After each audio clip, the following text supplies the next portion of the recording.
Hi friends, ഞാൻ രാജേന്ദ്രൻ.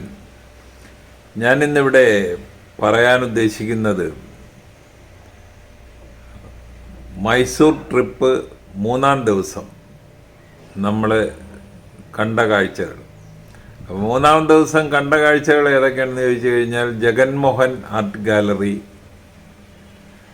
കറിഞ്ചി ലേക്ക്,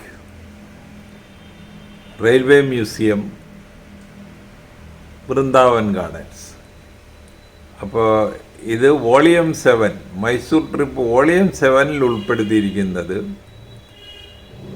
Jaganmohan art gallery, കറിഞ്ചി lakes. ഇതാണ് Jaganmohan art gallery. 8:30 open ചെയ്യുന്നതാണ് അവിടുത്തെ സെക്യൂരിറ്റി പറഞ്ഞത്. ഇത് ജഗൻമോഹൻ പാലസ് ആയിരുന്നു. ഇപ്പോൾ ഇത് ഒരു ആർട്ട് ഗാലറിയാണ്. ആർട്ട് ഗാലറിയിലോട്ടുള്ള എൻട്രിയാണ് ഈ കാണുന്നത്. അപ്പോൾ പാലസ് ഒരു വലിയ പാലസാണ്. അതിൻ്റെ ഈ ഭാഗമാണ് ആർട്ട് ഗാലറി ആയിട്ട് അവർ മാറ്റിയിരിക്കുന്നത്. ബാക്കിയെല്ലാം അടഞ്ഞു കിടക്കുക. ആളുകളൊക്കെ ഇഷ്ടം പോലെ വന്നിട്ടൊക്കെ ഉണ്ട്. ഇനി ബാക്കി കാര്യങ്ങൾ ഞാൻ അകത്ത് ചെന്നിട്ട് പറയാം.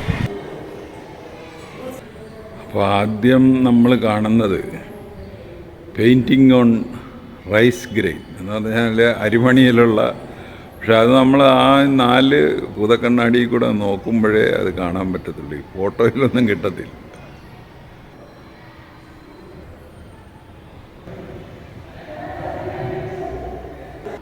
കൃഷ്ണരാജ ഒടയാർ, ആനക്കൊമ്പിൽ കുത്തിവെച്ചിരിക്കുന്ന ബുദ്ധദേവൻ്റെ ചരിത്രമാണ്. ഗണപതി വിഗ്രഹം, മഹാരാജ ശ്രീ ചാമരാജ ഒടയാർ. ദസറയിൽ പങ്കെടുക്കണതാണ് കാണിച്ചിരിക്കുന്നത്. ബ്രോൺസിൽ തീർത്ത ഒരു ആനയുടെ വിഗ്രഹം. കൃഷ്ണരാജ ഒടയാർ, ഒരു birthday parade. Sri Chamaraja Wodeyar, Krishnaraja Wodeyar, Maharaja Krishnaraja Wodeyar third. ഒരു യൂറോപ്യൻ ദർബാറിലിരിക്കുന്നതാണ് ആ കാണുന്നത്. അപ്പോൾ ആർട്ട് ഗാലറിയിലോട്ട് മുകളിലോട്ട് കയറി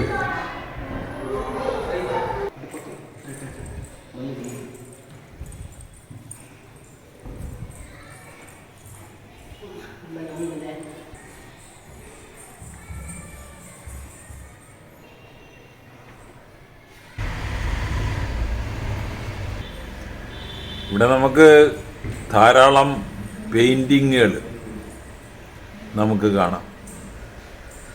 അപ്പോൾ അതിഷ്ടമുള്ളവർക്ക് ഇതൊരു അസറ്റാണ്.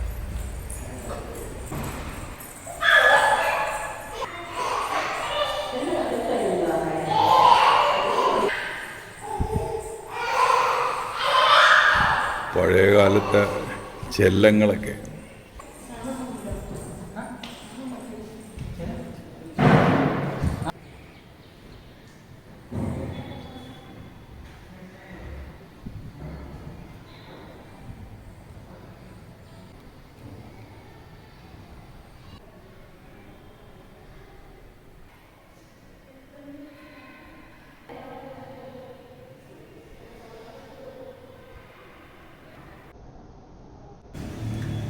രാജാ രവിവർമ്മയുടെ പടം, അല്ലാതെ രാജാ രവിവർമ്മ വരച്ച പടമല്ല, രാജാ രവിവർമ്മയുടെ ഒരു ഓയിൽ പെയിൻറ്.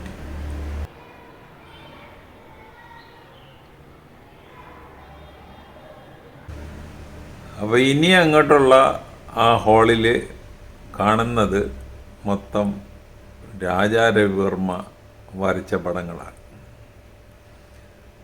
അപ്പോൾ ഈ ആദ്യത്തേത് ഒരു ജഡായുവിനെ രാവണൻ വാള് വെച്ച് വെട്ടി അതിൻ്റെ ചിറകരിയുന്ന ആ പടമാണ്.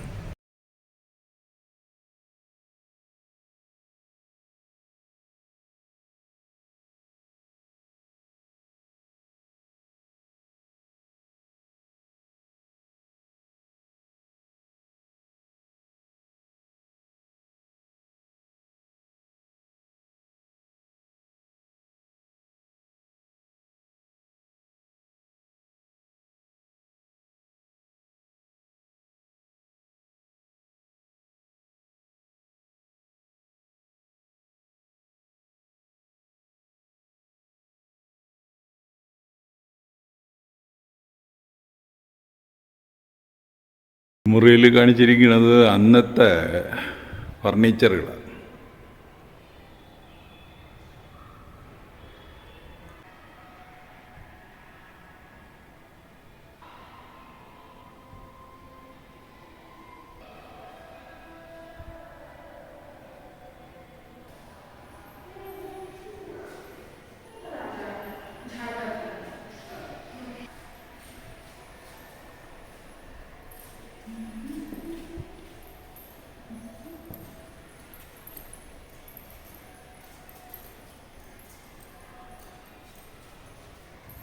ായിട്ട് നമ്മൾ പോകാൻ ഉദ്ദേശിക്കുന്നത് കറഞ്ചിയിലേക്ക്. അവിടെ ട്യൂസ്ഡേ ഹോളിഡേ.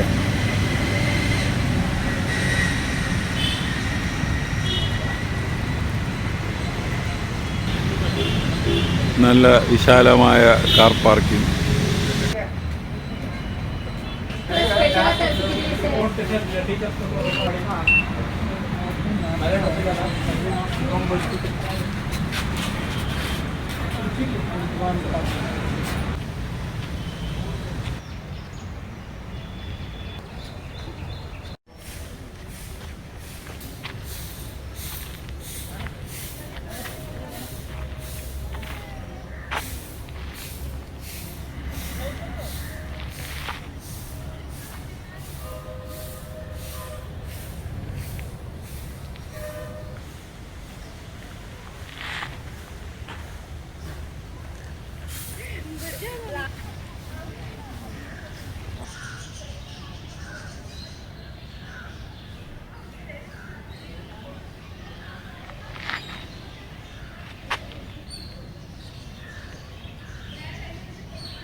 ഇവിടുത്തെ ബോട്ടിംഗ് പോയിന്റ്.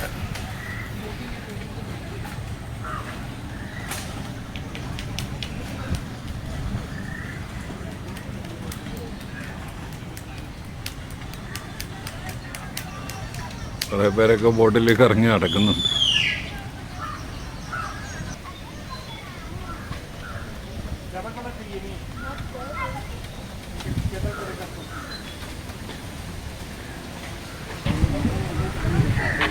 ഇതിൽ പെഡൽ ബോട്ടും ഉണ്ട്, ഡ്രൈവർ ബോട്ടും ഉണ്ട്.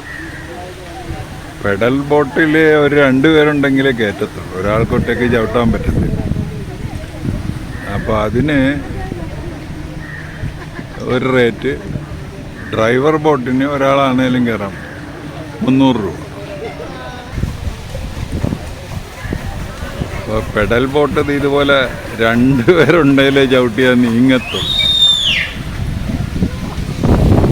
അതിന് 30 റുപ്പീസേ ഉള്ളൂ, ഒരാൾക്ക് പെർ ഹെഡ് 30 റുപ്പീസ്. മറ്റേ ഡ്രൈവർ ബോട്ടിന് 300 റുപ്പീസ് ചോദിക്കുന്നതാണ്, ആരും അടുക്കുന്നില്ലെന്ന് തോന്നുന്നു. ഇപ്പോൾ എല്ലാവരും ഇവിടെ കാണുന്നത് എല്ലാവരും പെഡൽ ബോട്ടും ചവിട്ടിക്കൊണ്ട് പോകുന്നു.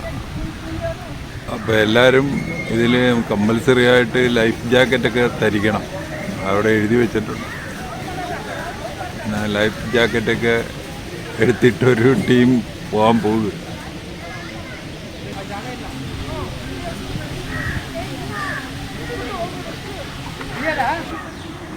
എൻജിൻ വെച്ച ഡ്രൈവറല്ല, ഒരാൾ തുഴയുന്നതാണ് ഡ്രൈവർ ബോട്ടെന്ന് പറയുന്നത്. അതുപോലെ ഒരാൾ തുഴഞ്ഞുകൊണ്ട് ബാക്കിയുള്ളവർ ചവിട്ടാതെ. ഈ പെഡൽ ബോട്ടിൽ നമുക്ക് ഇഷ്ടമുള്ള സമയം കറങ്ങി നടക്കാം കേട്ടോ, ഒരു ടൈമൊന്നും പറഞ്ഞിട്ടുണ്ട്.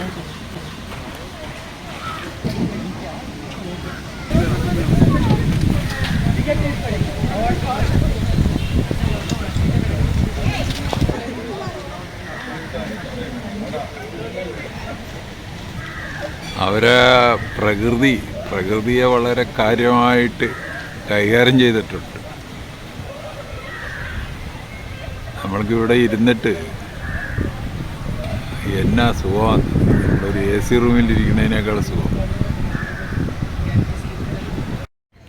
ഇതിൻ്റെ അകത്തൊരു ബേർഡ്സിനെ സൂക്ഷിക്കുന്ന സ്ഥലമുണ്ട്. അപ്പോൾ അതിൻ്റെ എൻട്രി എന്നൊക്കെ പറഞ്ഞാൽ ഭയങ്കര ടൈറ്റാണ്. പക്ഷേ ഇതിൻ്റെ അകത്ത് കുരങ്ങന്മാർ കയറി അത്, എന്നിട്ട് പുള്ളി അതിനെ ഓടിച്ച് കളയുന്നതായിട്ടൊക്കെ കണ്ടു. അപ്പോൾ ഇതിൽ കൂടെ നമുക്ക് ഇതിൻ്റെ അകത്ത് കയറാം. അപ്പോൾ ഇതിൽ മയിലുകളൊക്കെ അവിടെ ഇവിടെയൊക്കെ ഇരിക്കുന്നു കേട്ടോ. ഇവിടെ ഒരു വെളുത്ത മയിൽ, മൊത്തം മയിലുകളാണ് മുകളിലിരിക്കുന്നത്. കൂടുതലും കുരങ്ങന്മാരിഷ്ടം പോലെ ഇതിൻ്റെ അകത്തുണ്ട് കേട്ടോ. മയിൽ നമ്മുടെ തൊട്ടടുത്ത്.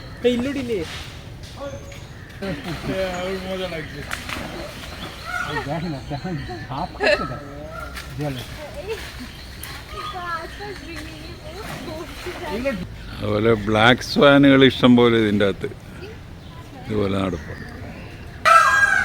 ഈ കേൾക്കുന്നതെല്ലാം ഈ മയിലുകളുടെ സൗണ്ടാണ്.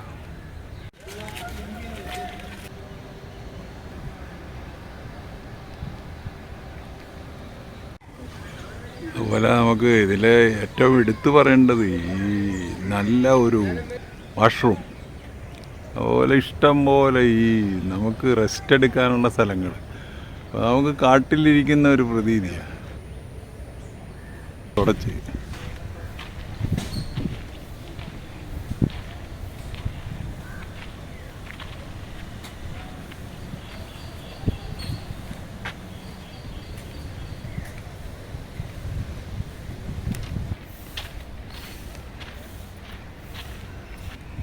പിന്നെ ഇതൊരു കമിതാക്കളുടെ ഒരു കേന്ദ്രമാണ്.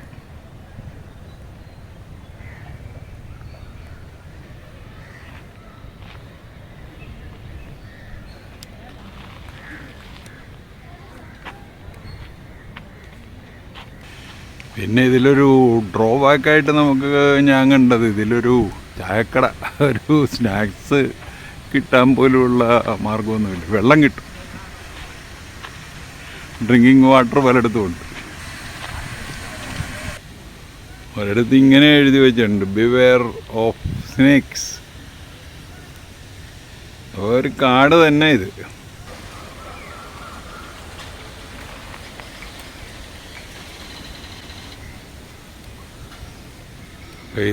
ഇതിൽ കൂടെ കയറി ഇതിൻ്റെ മണ്ടക്ക് പോയി. എന്തിനാണ് ഇവർ ഇങ്ങനെ ഉണ്ടാക്കി വെച്ചിരിക്കണമെന്ന് അറിയത്തില്ല.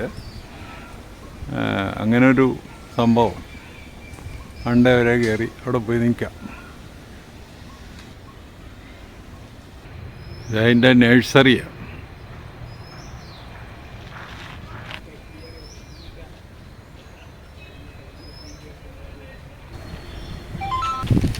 ഇപ്പോൾ എത്ര നടന്നിട്ടും തീരുന്നില്ല. ഒരു 4-5-6 കിലോമീറ്ററിൽ കൂടുതൽ ഞാൻ നടന്നു കഴിഞ്ഞു. അപ്പോൾ ഇവിടെ നമുക്കില്ല ഇലക്ട്രിക് വണ്ടികളൊന്നുമില്ല. ഇനി തിരിച്ച് നടക്കുന്നതിനെ പറ്റി ചിന്തിക്കുക. എന്താണേലും ഇതൊരു കാടിൻ്റെ അകത്തൂടെ പോകുന്ന ഒരു വളരെ നീറ്റായിട്ട് ഇട്ടിരിക്കുന്ന ഒരു സ്ഥലമാണ്. കൂടുതലും ഇരിക്കാനുള്ള സ്പേസുകൾ കമിതാക്കളോ ഒക്കെ പേ ചെയ്തിരിക്കുകയാണ്. അപ്പോൾ അങ്ങനെ ഇരുന്നവർക്ക് രഹസ്യമായിട്ട് വർത്താനം പറയാനൊക്കെ ഇത്രയും പറ്റിയൊരു സ്ഥലം വേറെ ഉണ്ടെന്ന് എനിക്ക് തോന്നുന്നില്ല.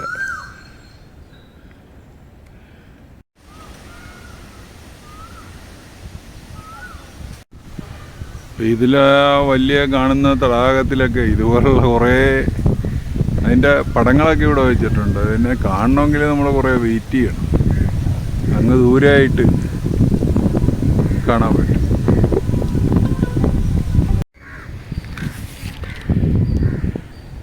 ഇവിടെയൊക്കെയാണ് ഈ പറഞ്ഞ തരം താറാക്കളും കിങ് ഫിഷേഴ്സ് അതൊക്കെ ഉണ്ട്.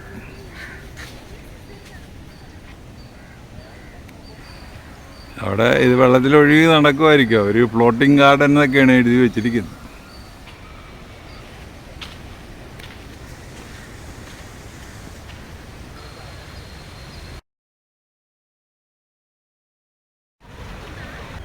അപ്പോൾ ഈ 2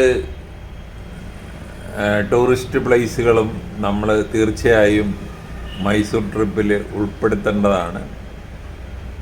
അപ്പോൾ ഇനി അടുത്ത വോളിയത്തിൽ നമുക്ക് റെയിൽവേ മ്യൂസിയവും വൃന്ദാവൻ ഗാർഡനെ പറ്റിയുള്ള കാര്യങ്ങൾ പറയാം.